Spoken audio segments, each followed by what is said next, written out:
요새 뉴스를 보니까 기름값이 1,800원, 2,000원 막 이렇게 올랐죠.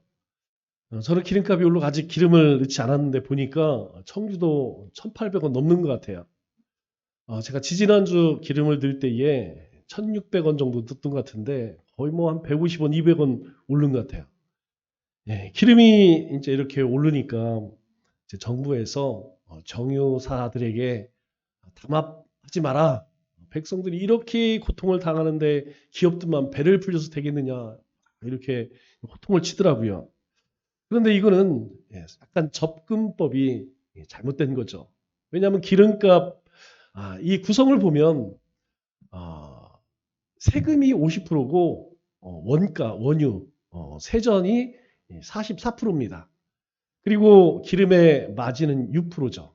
그러니까 44%는 원가, 마진은 6%, 그리고 나머지 50%는 세금이에요. 그러면 기름값을 낮추기 위해서는 어떻게 해야 할까요?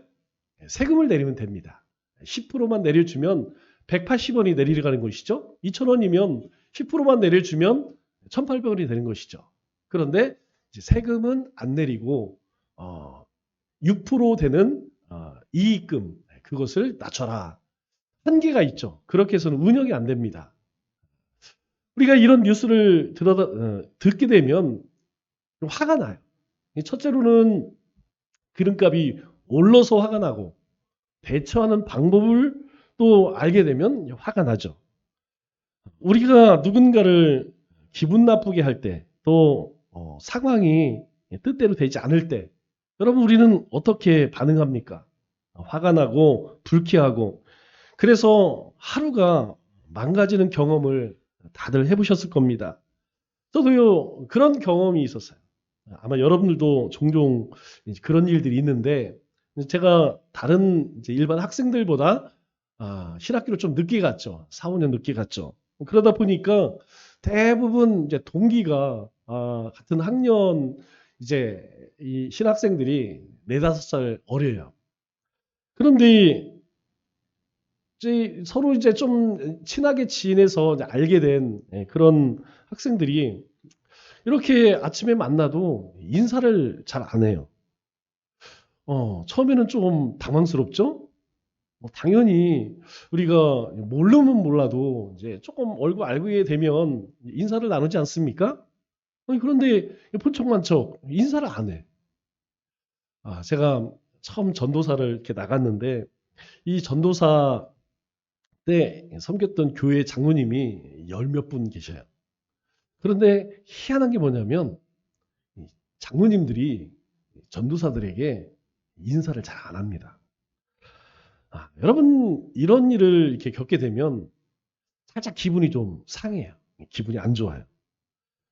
그때 제가 한 가지 깨달은 사실이 있습니다. 뭐냐면 이런 사람들로 인해서 불쾌해진다는 것은 내 감정이 저 사람들에게 지배를 당하고 있구나 하는 것을 알게 되었어요.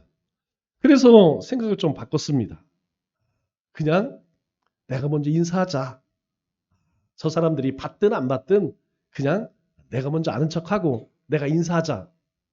그랬더니 이제 시간이 좀 지나니까 먼저 인사하고 또 인사를 안 받는다 할지라도 더 이상 제 기분이 상하지 않습니다. 왜 그러냐면 그런가 보다. 다른 생각 하나 보다. 바쁜가 보다. 저 사람은 저분은 원래 그런 분인가 보다. 이렇게 생각을 하게 되었어요. 우리 그리스도인들은 자유할 수 있고 또 자유해야 합니다. 이것은 그리스도인의 특권이면서 동시에 의무죠.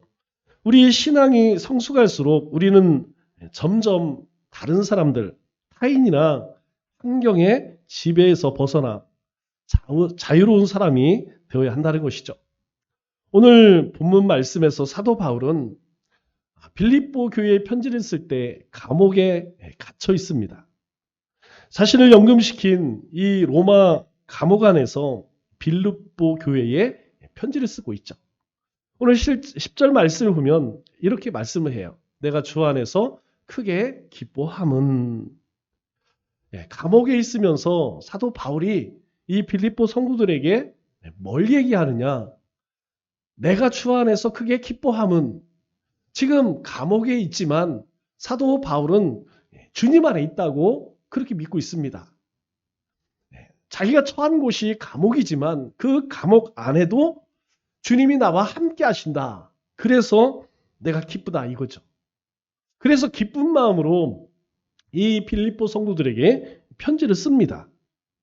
이 편지 속에서 사도 바울은 진정한 자유인의 모습을 우리에게 보여주고 있죠. 오늘 우리는 이 감옥에 갇힌 이 사도 바울이 누렸던 그 자유의 비결을 한번 배워보고자 합니다. 사도 바울은 오늘 말씀에서 이렇게 고백을 하죠. 이것은 저절로 된 것이 아니다라는 거예요. 이것은 저절로 된 것이 아니라 내가 배웠다 이렇게 말하고 있습니다. 그러려면 먼저 우리가 자유롭고자 하는 의지를 가져야 한다는 것이죠. 우리 11절, 12절 말씀을 보면 사도 바울이 두 번 이렇게 고백해요. 내가 궁핍함으로 말하는 것이 아니니라. 어떠한 형편에든지 나는 자족하기를 배웠노니. 그러면서 비천에 처할 줄도 알고 풍부에 처할 줄도 알아 모든 일 곧 배부름과 배고픔과 풍부와 궁핍에도 처할 줄 아는 일체의 비결을 배웠노라. 이렇게 고백을 하죠. 즉 사도 바울은 자신이 이 진정 자유함을 배웠다. 이렇게 고백을 합니다. 이 진정한 자유는 내가 자유하리라 라는 결단이 먼저라는 것이죠. 자유는 의지에서 시작된다는 것입니다. 우리가 남의 말에 기분이 상할 때에 또 환경을 원망하며 살 때에 우리는 이미 그 대상에게 지배를 받는 것입니다. 여러분 한번 생각해 보세요. 어떤 사람이 속으로 나를 그렇게 좋아하지 않아.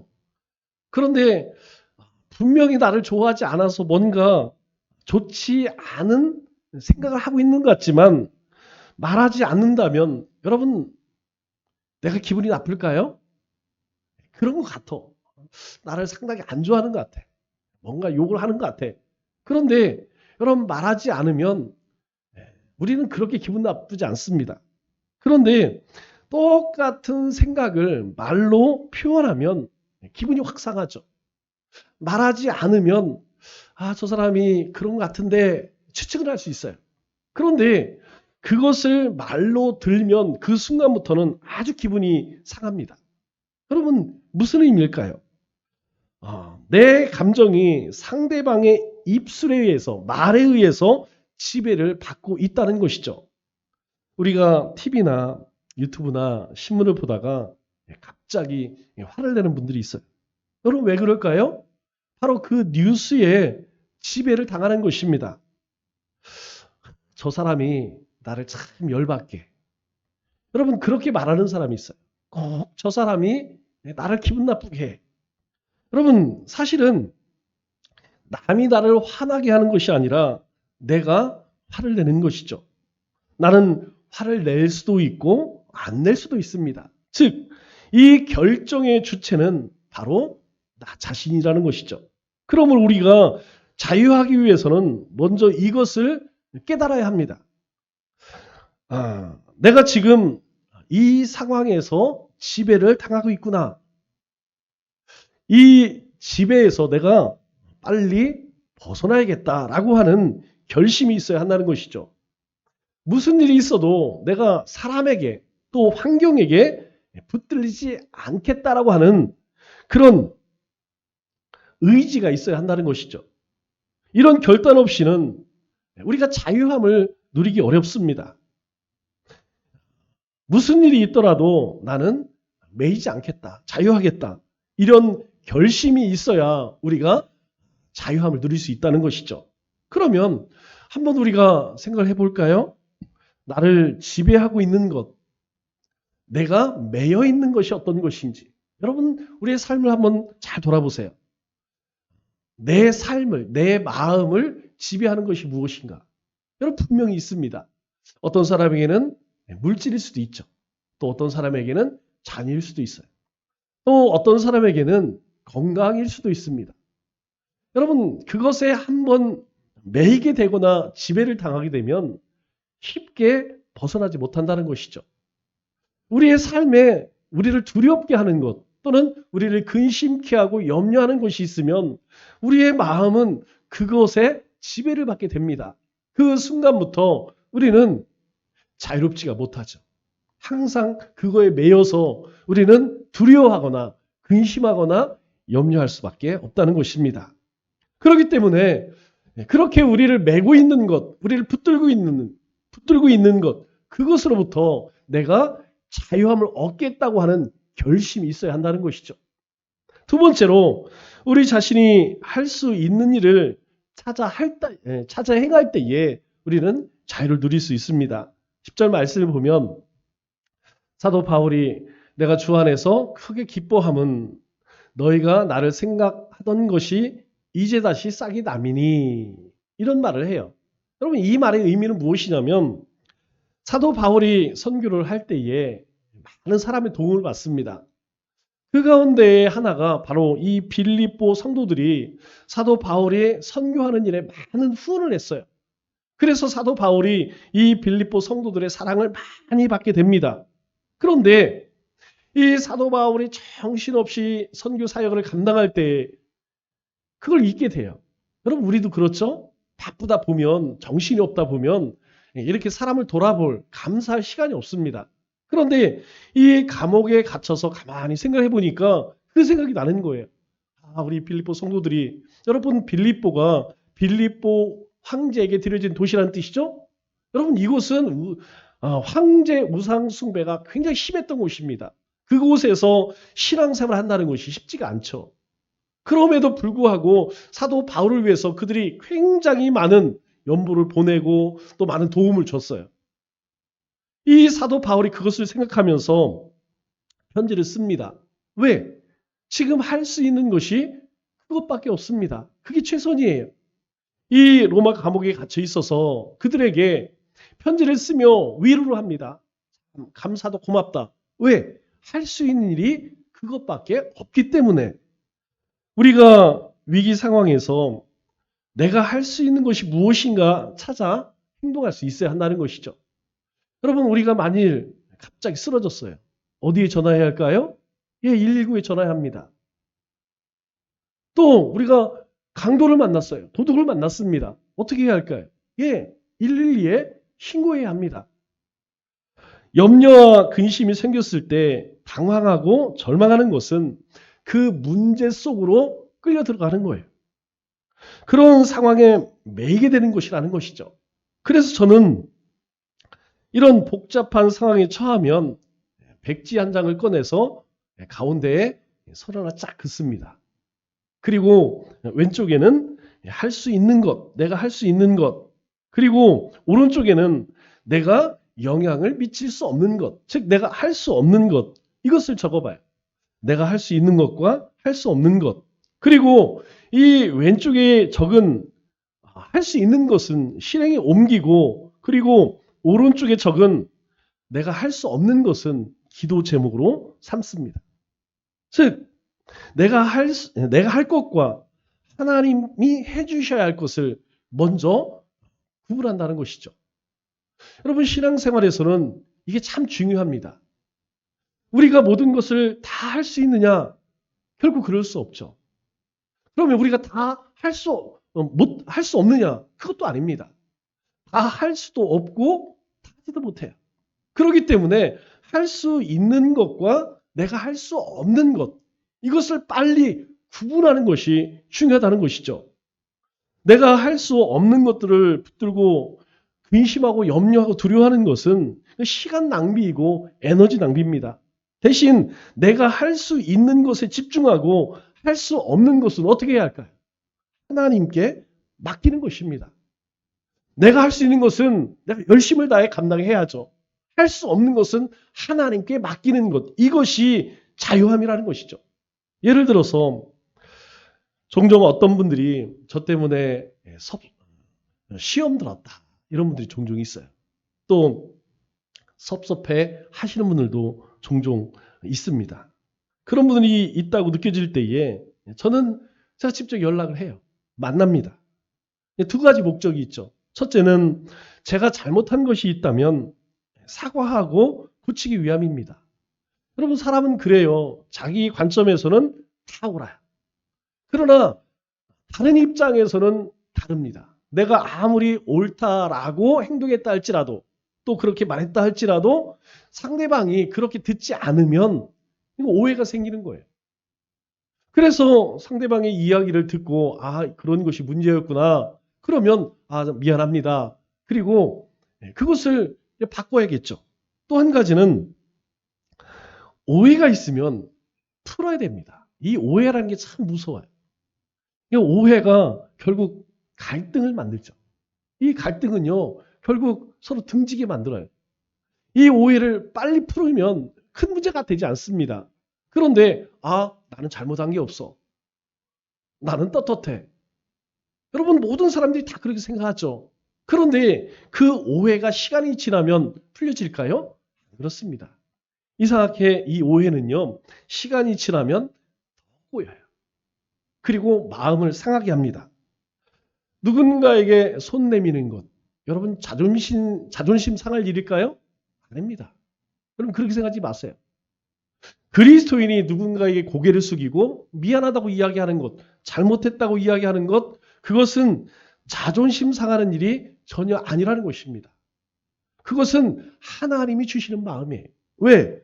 그렇게 하면 나뿐만 아니라 상대방도 자유할 수 있어요. 우리가 항상 좋은 관계 속에 살면 좋지만 여러분, 그럴 수 있습니까? 우리가 이 가정에서도 그게 잘 안 돼요. 자녀와 관계에서도 잘 안 될 때 많이 있습니다. 여러분, 자녀가 잘못할 때도 있고 부모가 잘못할 때도 있어요. 그러면 자녀에게 내가 미안하다.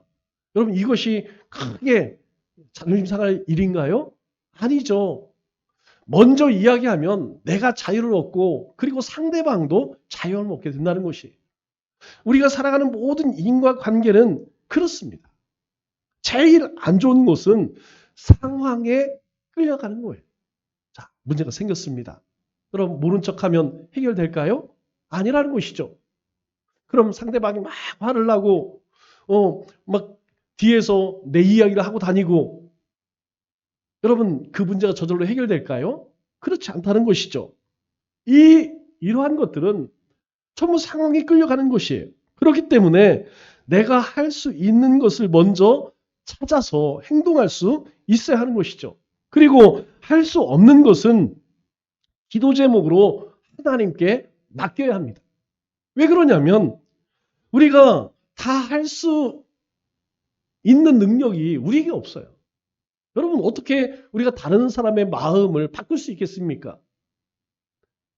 내가 할 수 있는 일을 다 했는데도 해결이 되지 않을 때에는 하나님 앞으로 그 문제를 가지고 가야 돼요. 그리고 하나님께서 해결해 주실 수 있도록 하나님께서 그 오해를 풀게 해달라고 그렇게 하나님 앞에 구해야 한다는 것이죠. 노예는 환경과 상전의 지배를 받죠. 하라는 대로 해야 합니다. 자유가 없어요. 자신이 하고 싶은 대로 할 수가 없습니다. 그러나 자유인에게는 선택권이 있죠. 할 수도 있고 안 할 수도 있습니다. 하나님께서는 우리에게 속박을 주셨습니까? 자유를 주셨습니까? 하나님께서는 우리에게 자유를 주셨어요. 예배를 드릴 수도 있고 안 드릴 수도 있습니다. 기도를 할 수도 있고 안 할 수도 있어요. 순종할 수도 있고 안 할 수도 있어요. 하나님이 우리를 만드실 때에 우리를 하나님의 형상으로 만드셨기 때문에 우리에게 선택권을 주셨다는 거예요. 즉 우리를 노예 같은 존재로 만들지 않으시고 우리를 자유인으로 만드셨다는 거예요. 자유의지를 주셨다는 거예요.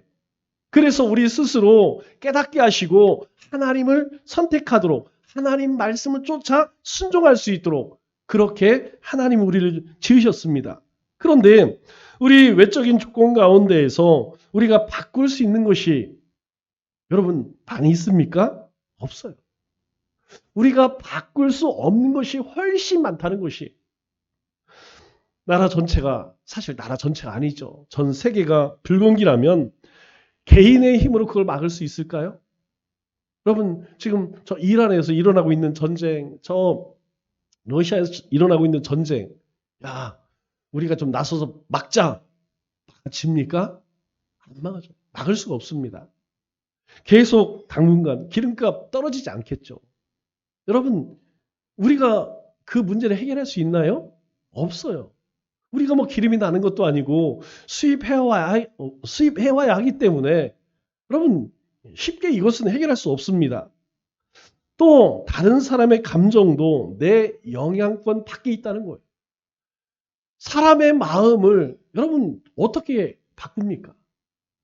우리가 만나는 모든 사람들의 비위를 어떻게 다 맞추겠어요? 그것은 우리가 할 수 없는 영역이라는 것입니다. 그런데 우리가 할 수 있는, 우리가 바꿀 수 있는 것이 있어요. 그게 무엇이냐면 바로 내 자신입니다. 다른 것들은 다른 사람 그리고 다른 환경을 바꾸지는 못하지만 우리가 할 수 있는 한 가지는 무엇이냐면 내 자신은 바꿀 수 있다는 거예요. 남편의 사랑을 받고 싶은 아내들은 남편에게 사랑을 요구하지 마세요. 여러분, 요구하면 요구할수록 남자는 도망갑니다. 사랑받는 아내가 되면 돼요. 그럼 어떻게 되느냐? 여러분, 말씨를 바꿔요. 남편에게 저 격투기 선수처럼 얘기하지 말고 부드럽게 이야기하세요.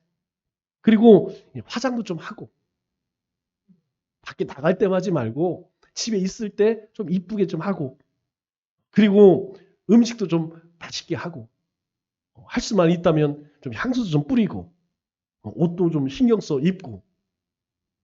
여러분, 나갈 때만 그렇게 하지 말고 집에 있을 때, 남편이 있을 때 그렇게 해보세요. 그래도 아내를 사랑하지 않는 남자는 좀 문제가 심각한 거죠. 마찬가지로 아내에게 존경받고 싶으신 남편들은 존경을 강요하지 마세요. 여자들이 비웃습니다. 당신은 왜 나를 우습게 여겨? 백날 이야기해봐야 그 아내가 남편 존경하지 않습니다. 존경받는 남편이 되면 존경해요. 가장 쉬운 게요. 금은보화 해주세요. 금은보화. 금팔찌도 해주고 금목걸이도 해주고 할 수 있으면 열심히 해주세요. 또 사랑한다는 말. 저도 잘 안 되지만 여러분, 아침 저녁으로 내가 당신을 사랑해. 내가 당신을 세상에 제일 사랑해. 이게 닭살이 돋기는 하지만 여자들은요, 엄청, 아내들은 이 소리를 굉장히 좋아합니다. 그리고 그 말을 믿어요. 빈말이라도 사랑한다, 사랑한다. 여러분, 그거 싫어하는 아내가 있을까요? 없다는 것이죠. 또 배려해줘야 돼요. 나가서 다른 여자들은 참 배려해주면서 자기 아내는 잘 배려 안 해줘. 무거운 짐을 듣는 것 당연해. 안 들어. 그러면 안 된다는 것이죠. 다른 사람은 잘 도와줘. 그러면서 음식 쓰레기 안 버려줘. 여러분, 음식 쓰레기 버려주는 게 뭐 크게 흠집 나는 문제인가요? 아닙니다. 특히 말 조심해야 돼요. 나가서는 사람들에게 참 좋은 얘기만, 참 조심조심, 유식한 말, 그런 얘기, 센스 있는 말 많이 해요. 그런데 유독 남자들이요, 아내들에게 말을 막 해요. 특히 기분이 안 좋으면 그냥 막 해붙입니다. 이게 이야기를 들어보면 그때 가장 마음이 상한다는 것이죠. 내가 왜 저 인간과 살까?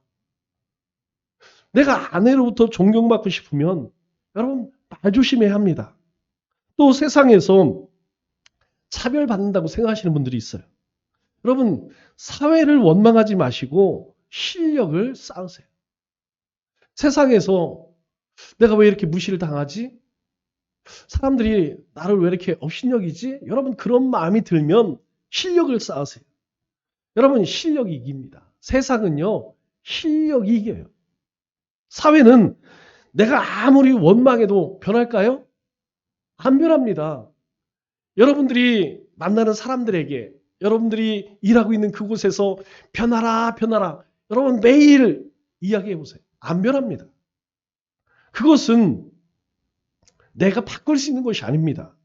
그런데 내가 변하면 돼요. 다른 것은 바꿀 수 없지만 나는 변할 수 있다는 것이죠. 재미있는 것은 내가 변화될 때에 주위 사람과 환경에도 함께 변화가 일어난다는 사실입니다.